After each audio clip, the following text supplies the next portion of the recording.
The CBS Radio Mystery Theater presents...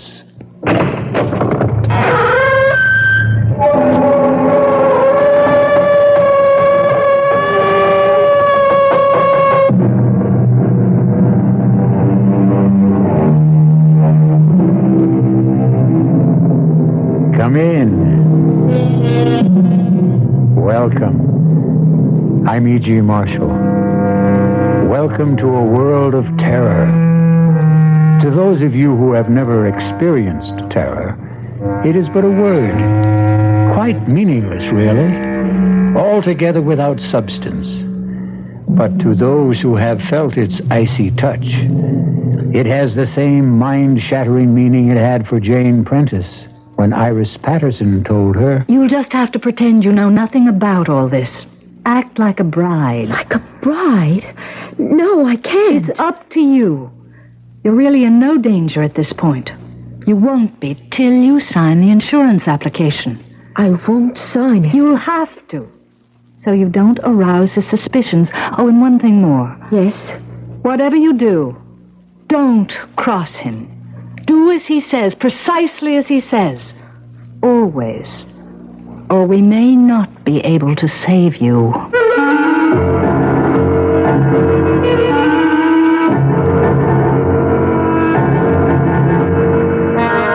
Our mystery drama, Journey into Terror, was written especially for the Mystery Theater by George Lothar and stars Roy Sinus and Lynn Loring.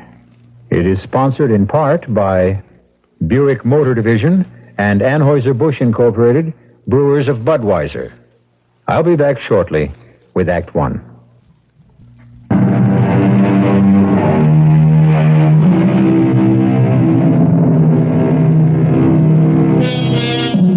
We never know what the morrow may bring, do we? Indeed, what unexpected turn of fate may change our lives within the next hour. The truth is, we may well see but ignore telltale signs which warn us of danger ahead, and when the blow falls, wonder how in the world we could have failed to take heed. Jane Stoddard took no notice of the telltale signs, and as a result, faced death in a horrible form. I certainly admire the way you're taking the sudden change in our honeymoon plans, Jane. You're a real sport. Nonsense, Tom. Whither thou goest, I will go. To Detroit instead of the Bahamas on your honeymoon? It's not your fault your wealthy client lives here instead of Nassau. Patient, Jane, patient, not client. A very handsome and talented one. Do you have patients all over the country? All over the world. You mean we're going to be traveling constantly? Oh, no. My practice is mainly in New York, but now and again I'm called into consultation. We'll have fun, sweetheart. You'll see. And now I'd better get a move on, or my patient will find himself another doctor. Will you be long? No, a few hours. Why don't you get out of this hotel and do some shopping? Maybe. But right now, I think I'll just stretch out and rest a bit. Good. Then you'll be in great shape for the theater tonight and some dancing later. See you in a few hours, sweetheart. Darling. Bye now. Bye, dearest.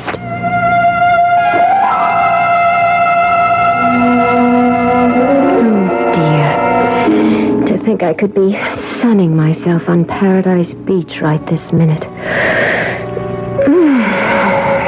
Nice, hard bed. Oh, it feels good to stretch out. Turn on the radio. Get some music.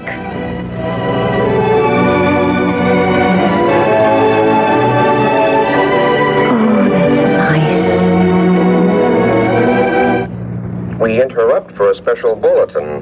The body of a woman, a newly married bride, was found less than an hour ago in her palatial Shaker Heights home. According to the police, she had been tortured, then strangled with one of her own stockings. The coroner has established the time of death as having occurred about 48 hours ago. Fine honeymoon. The one in a hotel room listening to the latest murder report. Yes? Mrs. Stoddard. Mrs. Thomas Stoddard? Yes? I'm calling from the lobby, Mrs. Stoddard. You don't know me, but my name is Iris Patterson. I know you're alone at the moment. I saw your husband leave the hotel just a few minutes ago. What is it you want? I want to come up and talk with you. About what? It's an urgent matter, Mrs. Stoddard. In fact, and please don't be upset now. It's a matter of life and death.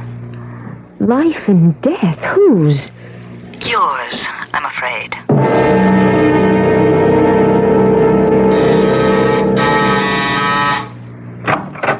Come in, Miss Patterson. Yes, but Iris will do. My credentials. New York City Police. Special Branch Detective Division. You're a detective? Yes. Well, what in the world do you want with me? Mrs. Stoddard, what I'm about to tell you is going to shock you. But please keep in mind that, at the moment at least, you're in no danger. Danger? At the moment? What are you talking about? Let me explain.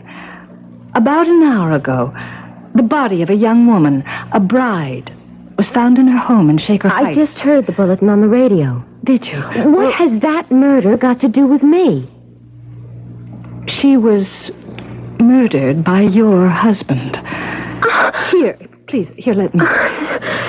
No, I'm all right. I thought for a moment you were going to faint. So did I, frankly, but I'm all right. Surely you've made some sort of mistake. No, I'm afraid not. But you must have. Tom, my husband can't possibly be a murderer. No matter what you say, I can't and I won't believe it. I don't blame you for feeling as you do, of course, but perhaps you'll believe me if I tell you a few things about yourself that will surprise you. Such as what? Your first meeting with Tom Stoddard was accidental, or rather appeared accidental. What? Why, yes. I mean, it was. It was in New York City. It was raining. We both hailed the same cab at the same time. And at his suggestion, you shared it. Yes. It happened roughly 10 days, 2 weeks ago. Yes, but how do you know? It's his M.O., his modus operandi, the way he operates. Now, I'm quite sure, for example, that you have no family to speak of, no mother, father, they're dead, no brothers and sisters. That's true. And few close friends. You lived alone, no roommate. You're absolutely right, but I still His victims are always young women who are alone in the world. You see, this helps to make them easy prey. I mean, they're lonely, they yearn for companionship, and are perfect setups for a whirlwind courtship. He swept you off your feet, of course. Oh, he did. Flowers, candy, dinner dates, theater. It was... I was ecstatic, but... No, you can't be right. You have made a mistake. A terrible mistake. Mrs. Stoddard... Jane, if I may. Yes. We have made no mistake. For example, what about the insurance policy? What insurance policy? Hasn't he mentioned insurance to you? No. He will. Hasn't gotten around to it yet, that's all, but sooner or later, probably sooner, he's going to want you to take out an insurance policy for a large sum, naming him beneficiary. It's unbelievable, incredible. It is true, nevertheless. If Tom is a murderer, if he did kill that bride in Shaker Heights... And a few others. Then why don't you simply arrest him? Because we don't have enough evidence. He's extremely clever. And so far, we've been totally unable to nail him with the goods. That, Jane, is where you come in. What do you mean? We want you to help us nail him with the goods. Me? You could be. The chances you are his next victim. Now, if you consent to work with us, follow our instructions, we can set a trap for him. With me as the bait? Yes. No. I couldn't do that. I haven't the nerve for anything like that. I think you have. And just remember, you're in no danger at the moment. You won't be until you sign your name to an insurance policy. But Look, wait a minute. There's one thing I don't understand. What? Tom wasn't married to that young bride in Shaker Heights, was he? No. Well? He marries his brides for money. He kills others for killing. Oh, good Lord. Now, if you'll help us, just work along with us, follow our instructions, you will have a better chance of saving yourself than if you don't. What do you want me to do? For the time being, nothing. Except to, well, just act like a bride. In other words, do nothing to arouse his suspicions. I can't do it. I just can't. It's up to you, Jane. Of course. If you feel you can't, well, you can't. But as I said, you're in no real danger now, and you won't be until he brings up that little matter of insurance. Jane, you can do it. You must. All right. Good girl. Now, one thing more. Yes? He doesn't remain long in one place. He kills and runs, you might say. He'll probably suggest leaving Detroit and going somewhere else. If he does, and we're positive he will, go along with him. Don't cross him. Don't ever cross him. One false move could mean sudden death, Jane. Sudden and agonizing death.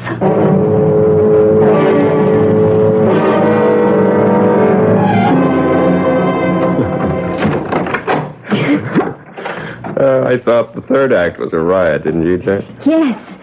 Yes, it was, Tom.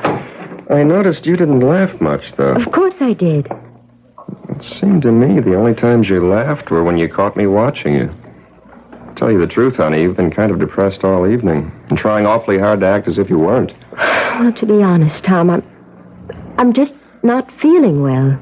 Well, maybe you are yearning for Nassau in the Bahamas. Wishing you were there instead of here. I'm with you, Tom, and that's all that matters. Sure? Couldn't be surer.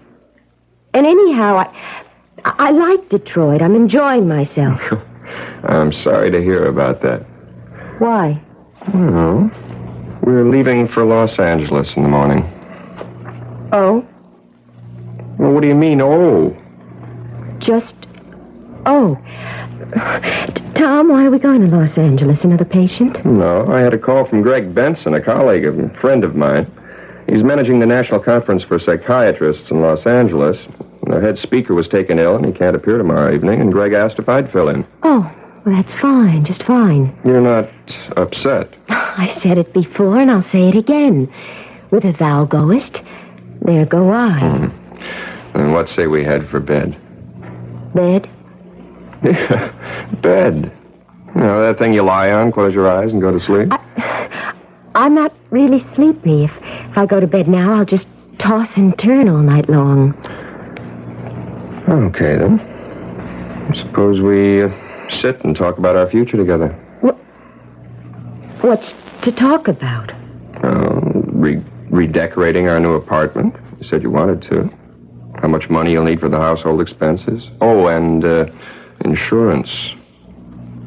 Insurance? Naturally, I'm going to make you beneficiary of all my life policies.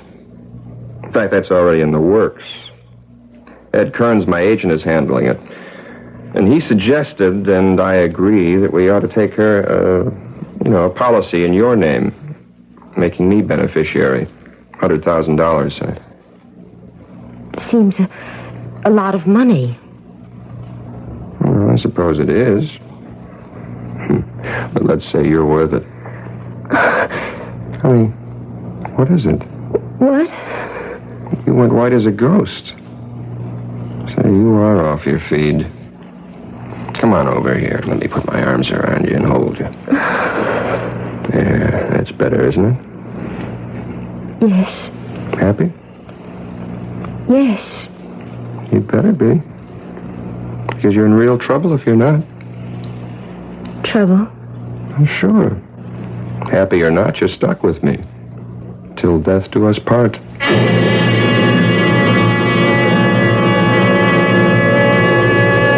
appear that Tom Stoddard is not only a murderer, but a murderer with a sardonic sense of humor.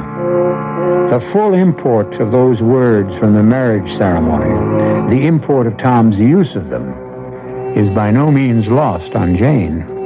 And for the first time in her young life, terror becomes more than a word. It becomes an actuality. I'll be back shortly with Act Two.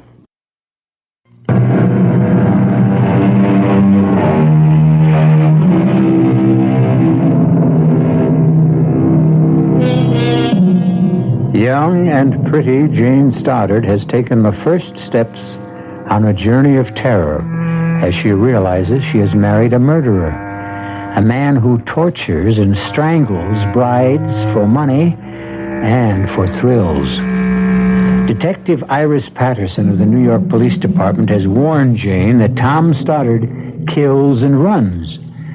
And now, as Jane finds herself with him in a Los Angeles hotel suite... So, once again, my darling, I'm off. A fine honeymoon I'm giving you. Where's the conference being held, Tom? Belmonte Hotel. Why? I just wondered. You didn't say, and if I wanted to get hold of you for any reason. Don't. Don't? Don't even want to get a hold of me. I'm going to be up to my ears in work. Oh. Well, all right. I'll see you later.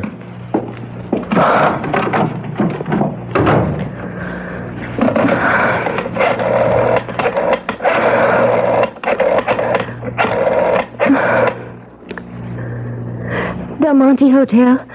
I wonder if you would tell me, please, in what room the National Conference of Psychiatrists is being held. Would you repeat that? There is no conference of psychiatrists being held at the Belmonte? Yes. Thank you. That's what I thought you said. Oh, Jane, girl, police or no police, you're getting out of this hotel and out of Tom Stoddard's life right now. Yes? Jane. Iris. Detective Iris Patterson? Yes? Jane, I'd like you to get a taxi and meet me at the Santa Monica Pier. Santa Monica Pier? We think Stoddard may be getting suspicious. I've got to talk to you, and I'd like to do it where there's no chance of his discovering us. So if you could meet me... Iris, I'm sorry, but I'm not meeting you at Santa Monica Pier or anywhere else. That means you've changed your mind. I was packing when you phoned. I'm getting out of here. And going where? Back to New York. Don't do that, Jane. Why not? Because he'll follow you. Wherever you go. From here on, he's going to follow you because... Look, listen, Jane. There's a lot you don't understand, and I ought to explain. You can't run away from Stoddard. If you try, you'll be sealing your own death warrant. Jane, please. For your own safety, meet me at Santa Monica Pier. If you still want out after that, okay. All right. I'll meet you. When? Half an hour. I'll be watching for you.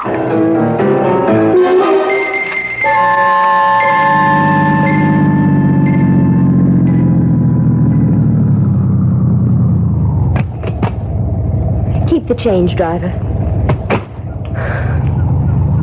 Jane!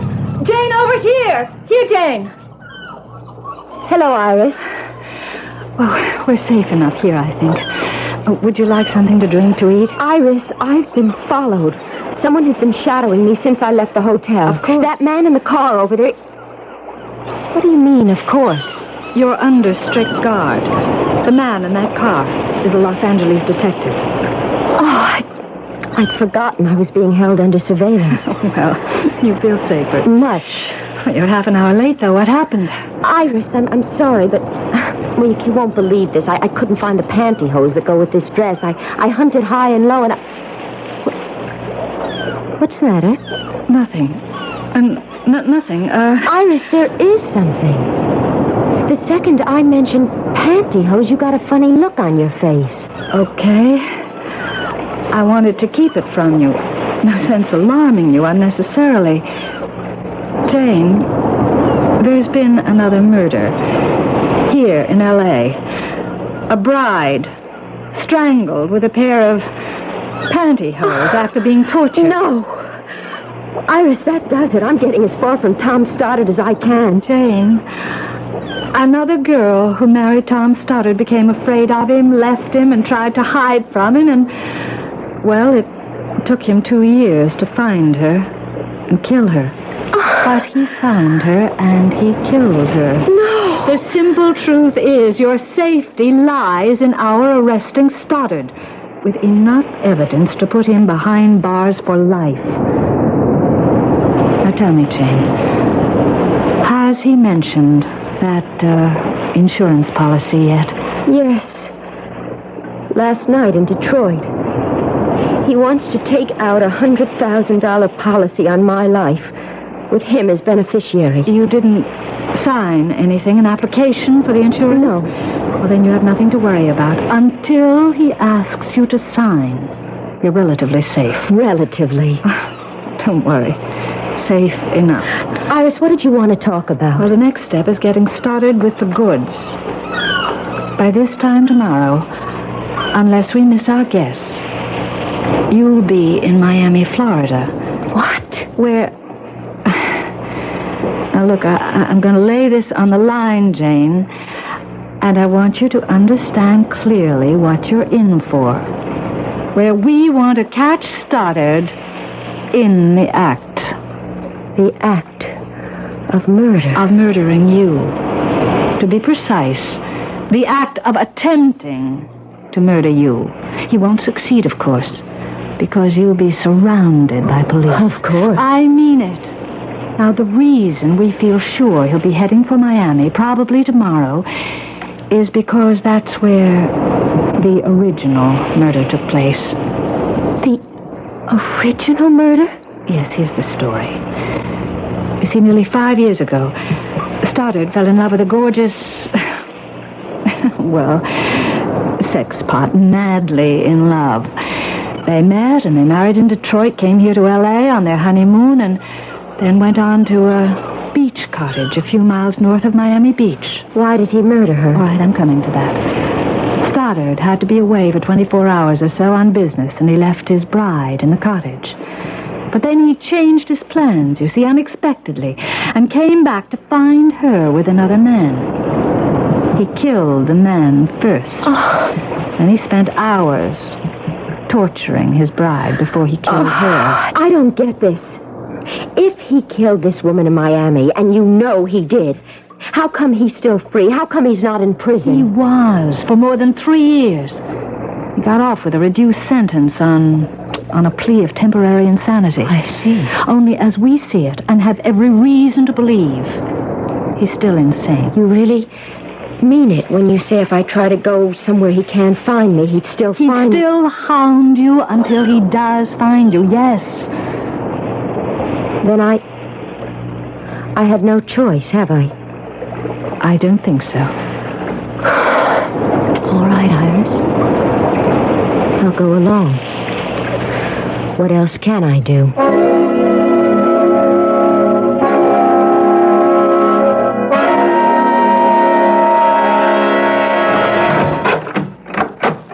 Honey, I'm back. Coming. I was just fixing my hair. Oh, now you can fix me up with a welcome home kiss. Well, what did you do with yourself while I was at the conference today? Oh, this and that. I went for a walk, some shopping, sat by the pool. Didn't swim? Too chilly. Tom, how did things go at the conference? Oh, fine. Just fine. Don't you believe me? Of course. Why the funny look? Funny look? No funny look. Oh, yes. You looked, well, I don't know, funny. I don't know what you're talking about. Well, to be plain about it, honey, I kind of get the feeling you don't trust me or something. Tom, you're being perfectly ridiculous. No, I don't think so, Jane. Either you're hiding something from me or you're very upset about something. Now, which is it? Come on, what is it? Nothing. Honestly, Tom, nothing. Jane, there is something. Now, what is it? Let's have it. Tom, really. Jane, I'm no fool. I know when something's wrong, and something is wrong. Now, what is it? You what? I did want to get in touch with you today. I felt just so awfully lonely, Tom, and I phoned you at the Belmonte Hotel. Well, what'd you phone me there for? To get in touch with you. What else? Well, I wasn't there. What would I have been doing there? You said you were going to the National Conference of Psychiatrists, didn't you? I did. And you said it was being held at the Belmonte, didn't you? No, I didn't. Now, how could I when it was being held at the Beverly Towers? You said the Belmonte. I said the Beverly Towers. Did you try there? Of course not. No, of course not. Well, why should you if you misunderstood what I said this morning? You know what? I think you're fed up with this whole so-called honeymoon, which so far hasn't been any kind of a honeymoon at all. No, Yes, I think so. And now I've got another surprise for you, and this time a pleasant one. You want to hear it? Of course. Well, for the next week, well, the next 3 or 4 days anyhow, I'm declaring a holiday. A patient of mine owns one of the prettiest beach houses you've ever seen, and he's offered it to me any time I want it. Well, he isn't there, of course. And he isn't. And that's where I'm taking you tomorrow, for the duration of our honeymoon. Where is it? It's just north of Miami Beach. And this time tomorrow, you're going to be there. Oh, we haven't been here even a full day. And I've never seen Los Angeles before. We'll come back another time. But we're here now. Oh, Tom, there's so many things I want to do. Visit the movie studios, Disneyland. We could run down to Capistrano. Jane, please. I don't want to argue about this. I mean, frankly, I don't understand your attitude. Here, finally, I can take you to a really beautiful honeymoon spot, and you don't want to go. I don't get it. It's just that... It doesn't matter. We'll go. Of course we will. Unless... You haven't some other reason for not wanting to go, have you? Other reason? Other than wanting to stay in Los Angeles. Why, no. What other reason could I have? That's what I asked you. There's nothing wrong, is there? No, Tom, of course not. You sure? Tom, you're hurting my arm. Well, I'm sorry, honey. I'm sorry. I wouldn't hurt you for the world. Kill you, maybe, but not hurt you. Kill me? Oscar Wilde, I think, said, each man kills the thing he loves. And if that's so, considering how much I love you, sweetheart, you haven't long to live.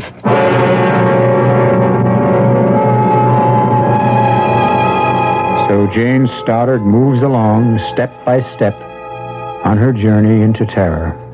And obviously the end of that journey will be the beach house just outside Miami Beach, Florida. Trapped, caught, and helpless in a web of circumstances beyond her control, Jane has no choice but to continue the journey to certain death. I'll return shortly with Act 3. This is WBBM Chicago News Radio 78.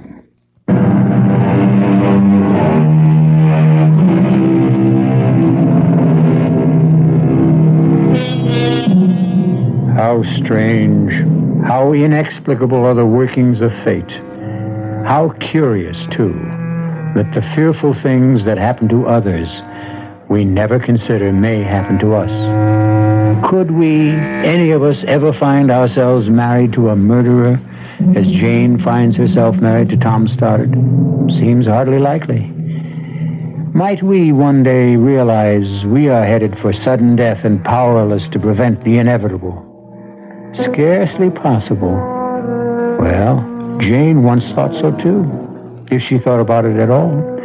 But now, with a murderous husband at her side, she flies toward Miami Beach, Florida, and death. Jane? Sweetheart, what is it? What, Tom? I don't... You seem so tense. No, nervous maybe. Flying always scares me a little. Well, soon landing in Miami, so relax. I'll try. Oh, Kearns, my insurance man, sent me that application in L.A. I got it right here. Application? You know, the insurance policy I'm taking out on your life. Now, here's a pen. You can sign it now. And I'll shoot it back to Kearns from Miami Beach. Well, sign it, honey. Yes, of course. Good. That takes care of that. Oh, if I settle back and catch 40 winks? Of course not. I'm going up to the ladies' room. Okay.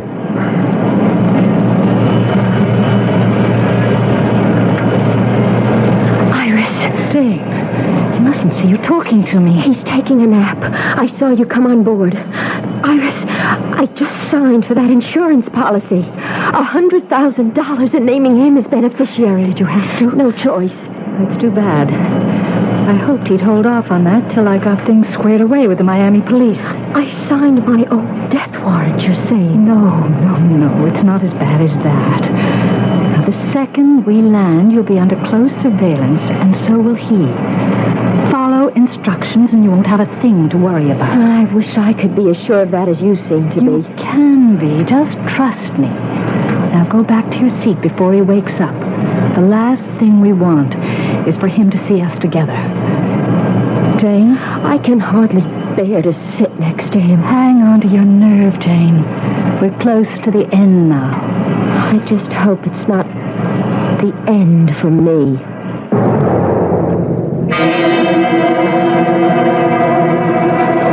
Well, what did I tell you? Beautiful, isn't it? Yes, only it does seem rather isolated, Tom. It is. That's one of the things that make it perfect for a honeymoon. That and the beach and the water out there. What more could a bride want? Except, of course, her husband. Tom, please. Jane, what? I'm just not in the mood at the moment, that's all. Well, I was feeling guilty about going off in the boat to fish for a few hours. But since you obviously don't love me anymore... Of course I love you. Of course you do. And I can't blame you for being a bit out of sorts. All this traveling. I've hardly given you a chance to settle down. Well, okay. I'm off to do some fishing. You can be alone for a few hours. Give you a chance to relax. Let's have a kiss for good luck. Okay, be back for dinner. Fish dinner, I hope.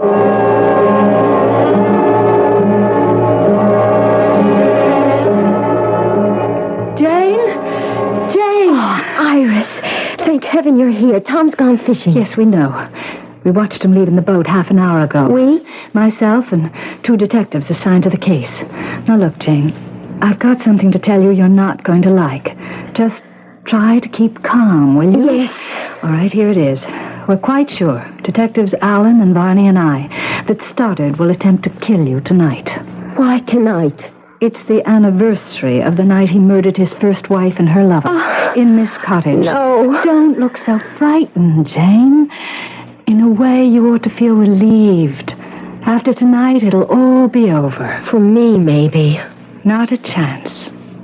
I said we're sure he'll attempt to murder you, but we're also sure he'll fail. How can you be so sure? Oh, well, we just are. You're evading me, Iris. What makes you sure? I didn't want to make things harder for you, Jane, but, well, there's the torture. Torture? Yes.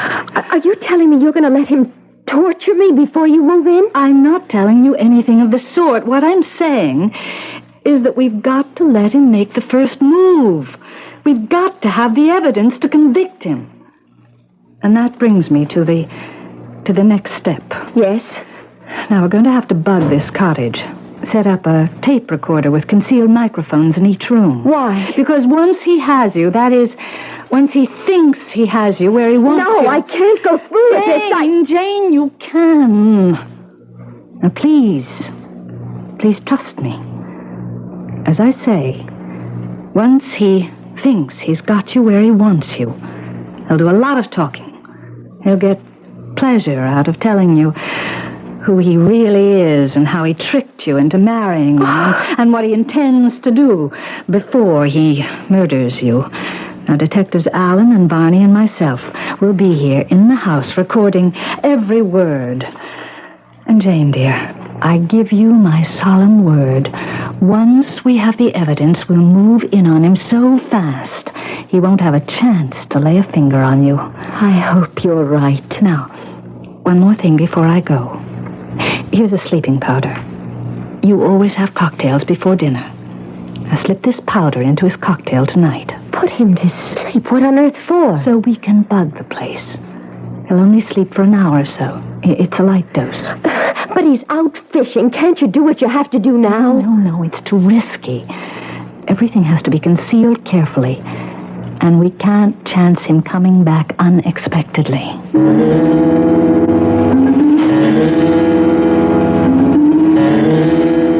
Home as a sailor, home from the sea, without a single fish to show for it. Oh, Tom, no luck? Oh, lots of it. All bad. But you should have seen the one that got away. Well, at least I can drown my sorrow in a couple of dry martinis. You? Yes, I'll mix them. No, I'll do it. You relax now. I've been doing it all afternoon. I may not be much of a cook, as I'm afraid you're going to discover at dinner, but I do know how to mix a dry martini. Well, a dinner is only a dinner, but a good dry martini is a drink. Whatever that means. Well, it must mean something. I'll think about it. Well, what'll we do tonight after dinner? Get a drive to Miami Beach? Why don't we just stay here? Well, that's okay with you. Perfectly. It's going to be a full moon. We can sit on the beach and watch it come up over the horizon. A perfect moon for a perfect honeymoon. Here. Ah, thank you. Looks good. Tastes good, too. You make a fine dry martini. Thank you, sir. Let's have these out on the porch so we can watch the sunset. Huh? Good idea. Oh, this deck chair feels good. I'm more worn out from fishing than I thought. You've had a lot of air and sun. That sun was hot and bright. Even with sunglasses, the glare was hard in my eyes. You didn't put anything in this martini, did you? No. I feel sleepy. So suddenly. As you said, the glare of the sun on the water. Worse than I thought. Oh, boy. I just can't keep my eyes open. Can't stay awake. Oh, I'm sorry. Don't mind me. Close your eyes. Rest them. Yes. I never felt so asleep. What was that? Nothing. The glass slipped from your fingers. Don't worry about it. I'll clean it up. You sleep. Tom? Tom? Good. Iris, here! He's asleep. That's fine, Jane. That's just fine. You handled everything exactly as I wanted you to. All right, now what? Let's go in, so I can decide where to place the mics and the tape recorder. You didn't bring them with you. What? The microphones and all that. No. Those detectives will bring it. No. Well, if you haven't got it and they're not bringing it... Glass doors, why are you locking them? They have to be. Whatever for? Because that's the way it was. These glass doors were locked when I came back that night. What? Came back unexpectedly and found Jim with her. Iris, what are you saying? I told you. That day on Santa Monica Pier, I was supposed to be away for a day or so, but then changed my mind and came back that night and found them together. In bed together. I killed him, but I tortured her. Iris! Put her through the hell I would go through later, thanks to her. You? Yes. And now you'll go through the tortures of the damned. Like the bride in Detroit, in Los Angeles, and finally here. You tricked me from the first. Tricked you? Why, you little naive fool. It was no trick at all. My only problem was that husband of yours asleep out there. Trying, always trying to be one jump ahead of me. And sooner or later, he'd have succeeded. Tom was after you? Has been. I escaped from the asylum. No. You don't know who your husband is? Well, of course you wouldn't. You hardly know him at all. He's not just a psychiatrist, my dear. He's a psychiatrist with the New York Police Department. Oh, poor fellow. I escaped on the very day he married you. The police needed him. They needed him badly to figure out where I'd go, what I'd do, and he did figure it out. Only he was always just one step behind me, not one step ahead. Oh, this makes no sense. The day I met you on the Santa Monica Pier, I was followed. I was. The man in the car following me, you said he was a detective working with you. With your husband, silly. No. Not me. Yes, you were being guarded, tailed every way you went. But not by me, by your husband. Why didn't they catch you? You and I sat there on the pier. That man in the car Couldn't do a thing without endangering your life because I had this.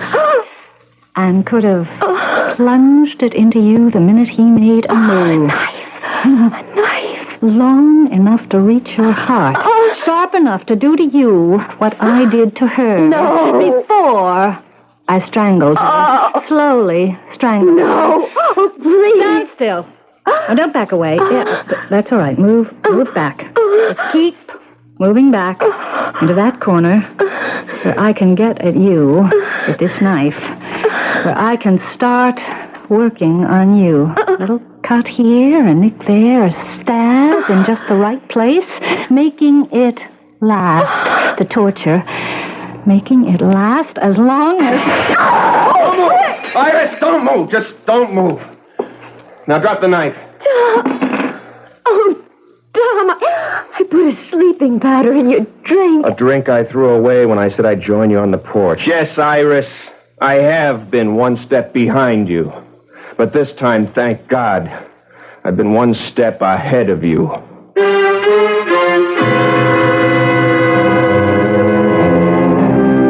I seem to remember saying that our lives are fraught with the unexpected. Also seems to me that, wrong as I can be at times, this time I was right. Glad I was. Jane Stoddard was only a pawn in the game the fates play. But thank heaven, she remains a living pawn. I'll return in a moment.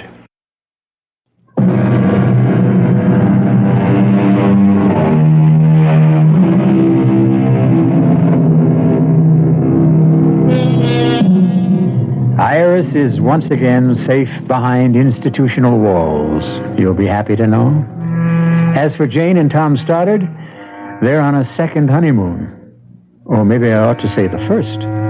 The other one doesn't count. Our cast included Lynn Loring, Roy Finnis, and Carol Teitel.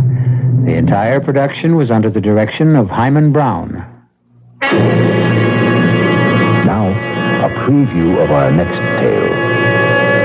I'm not with the police, I swear it. And why all the questions, huh? Why all the nosing around? Ow, you're hurting me. Take it easy. I don't want no trouble in here. There's something. She's got to be. Bess told her I do business in your place, and now she shows up here the next morning. Don't that sound fishy to you? Well, it's funny. Come on, baby, give. Jimmy, don't. I was just the statue. Oh, I just wanted the statue. The what? I guess she used this thing. What's the statue got to do with... Wait a minute. Wait. You're right, Wormer. She's not a cop. Yeah, she's been acting like a cop, but that's not what she is. Please. Oh, please let me go. I didn't mean any harm. Please let me go. No, Please. sugar, you're not a cop at all. What you are is a nun. Radio Mystery Theater was sponsored in part by Anheuser-Busch Incorporated, Brewers of Budweiser, and Buick Motor Division. This is E.G. Marshall inviting you to return to our Mystery Theater for another adventure in the macabre. Until next time, pleasant dreams.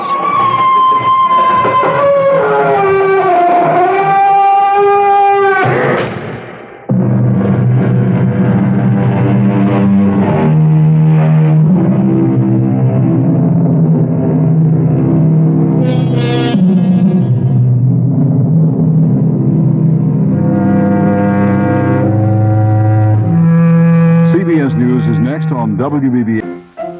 Let's all go to the lobby. Let's all go to the lobby.